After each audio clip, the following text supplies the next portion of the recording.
I think people who are not subjected to the ruin of alcoholism don't even, they're not aware of, well, one of them, I'll tell you a funny story.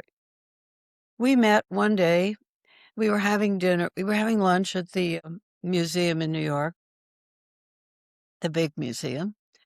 And we were having lunch in this big fancy restaurant. And one of them began to talk about her daughter. And she said, this is what's going on. That's what's going on. And I said, she's an alcoholic. And my friend said, what? I said, that's the way an alcoholic behaves. Those are the things that an alcoholic does. She went home to the West Coast and she and her husband called a facility in Canada, and they sent down a person to help her do an intervention. Her daughter said no, and they sent her to Canada to this particular facility. She got sober. This was years ago. She's sober now.